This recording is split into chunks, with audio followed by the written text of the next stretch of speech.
Hello everyone, स्वागत है आप सभी का YouTube channel the D exam point पर। दोस्तों, आज की क्लास में हम ये डिस्कस करेंगे कि भिन्नों का लस या एलसीएम किस तरह से ज्ञात करते हैं। पिछली क्लास में मैंने ये बताया था कि भिन्नों का एचसीएफ यानी कि मौसम किस तरह से ज्ञात करते हैं। अगर आपने वो वीडियो नहीं देखा है तो वहां जाकर के देख लीजिएगा और समझ लीजिएगा। फिलहाल आज की क्लास में हम यही डिस्कस करने वाले हैं कि एलसीएम भिन्न का किस तरह से ज्ञात करेंगे। तो चलिए शुरुआत करते हैं इस शानदार सेशन की।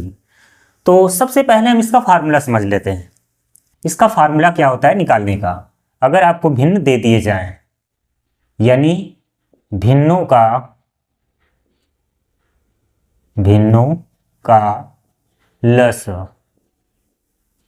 इसका फार्मूला हो जाता है, अगर कोई भिन्न है तो वो अंश बटा हर होता है, तो जो ऊपर होता है उसका लस निकालना होता है, यानी अंश का लस, और जो हर होता है उसका मौस निकालना होता है। याद करने का भी तरीका मैं आपको बताता हूं। तो जो ऊपर होगा यानी कि जो भी अंश होंगे, अंशों का लस बटे हरों का मौस, यही छोटा सा फार्मूला है और ये आसानी से याद भी हो जाएगा।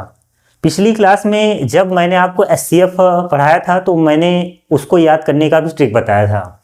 अगर आप एलसीएम निकाल रहे हैं तो अंशों का लस बटे हरों का मौस।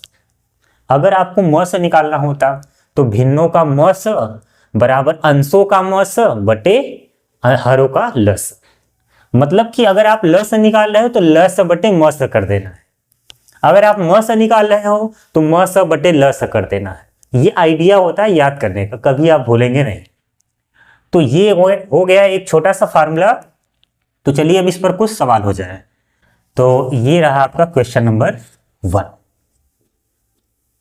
ठीक है, तो मान लीजिए आपके सामने क्वेश्चन है 2/3, और मान के चलिए कि यहाँ पर कौन सा नंबर है 5/9, और यहाँ कोई और नंबर ले लीजिए। चलिए 10 बटे मान लीजिए कितना है 27 ले लीजिए।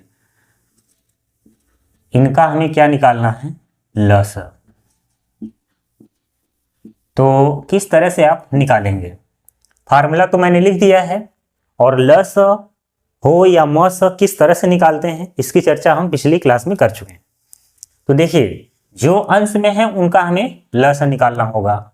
तो चलिए फैक्टर करते हैं, 2, 5, 10। तो 2 का तो भाई 2 गुणे 1 लिख सकते हैं ज़्यादा से ज़्यादा। इसका 5 गुणे 1, और इसका क्या होता है 2 गुणे 5।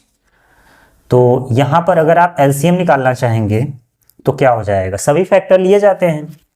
तो फैक्टर में वही लिया जाता है जो ज़्यादा बार हो। तो जैसे यहाँ 2 एक बार है, यहाँ भी 2 एक बार है, तो कोई भी 2 ले लीजिए आप। 2 गुणे 5, यहाँ भी एक बार है, वहाँ भी, तो कोई भी 1 5, यानी कि इनका एलसीएम कितना हो जाएगा 10। अब चलिए, अब हर का हमें क्या निकालना है, मौस। तो इनका भी फैक्टर 3, 9, 27। तो यहाँ पर मौस निकालना है तो इसका तो फैक्टर ज़्यादा से ज़्यादा 3 गुणे 1 लिख सकते हैं। यहाँ होगा 3 गुणे 3, और यहाँ 3 गुणे 3 गुणे 3। तो एचसीएफ में कॉमन फैक्टर देखा जाता है। तो यहाँ पर कॉमन फैक्टर कौन सा है, 3। तो यानी कि यहाँ पर एचसीएफ कितना होगा 3। तो हमारा आंसर क्या हो जाएगा यहाँ पर, तो आंसर हो जाएगा 10/3। 10/3, यही आपका क्या है आंसर। बहुत ही आसानी से इस क्वेश्चन का आंसर आ गया, और इसी तरह से भिन्नों का एलसीएम निकाला जाता है। चलिए और क्वेश्चन देखते हैं ताकि जो भी डाउट हो आपका क्लियर हो जाए। तो ये क्वेश्चन नंबर 1 था। अब देखिए यहां से क्वेश्चन नंबर 2। ठीक है, अब यहां पर जो भी फ्रैक्शन है उसको चेंज कर दीजिए आप। चलिए मान लेते हैं यहां पर है आपका 4 बटे कितना ले लीजिए, चाहे 15 मान लीजिए, और यहाँ पर 8 बटे मान लीजिए कितना है 3, और यहाँ 40 बटे, मान लीजिए कितना ले लिया जाए, 25 नहीं,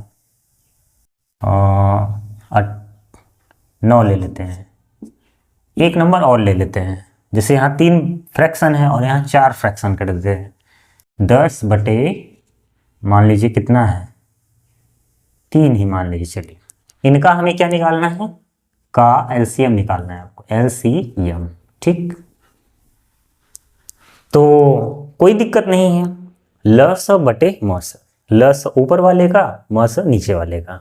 तो फ्रैक्शन यहाँ पर दे दिया गया है, फैक्टर तुरंत कर लीजिए, 4, 8, 40। स्पीड आपकी अच्छी होनी चाहिए ताकि जल्दी से आपका आंसर आना चाहिए। 2 गुणे 2, इसका फैक्टर हो गया।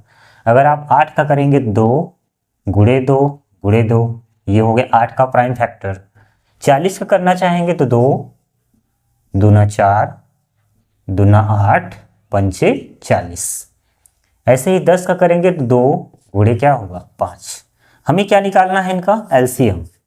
तो एलसीएम में वही फैक्टर लेना है जो ज़्यादा बार हो गुणा।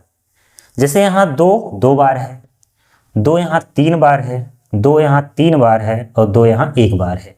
तो सबसे ज़्यादा बार तो 3 बार दिख रहा है, केवल चाहे ये ले लीजिए चाहे एक ही बात हुई। तो 2 गुणे 2 गुणे 2, बाकी सब छोड़ देंगे। और कौन सा फैक्टर बच रहा है, 5। यहाँ भी 1 बार है, यहाँ भी, तो कोई भी 1 बार 5 ले सकते हैं। तो हो जाएगा इनका एलसीएम 40। ठीक है, अब जो नीचे वाला नंबर है सब, उनका क्या निकालना होगा, एचसीएफ।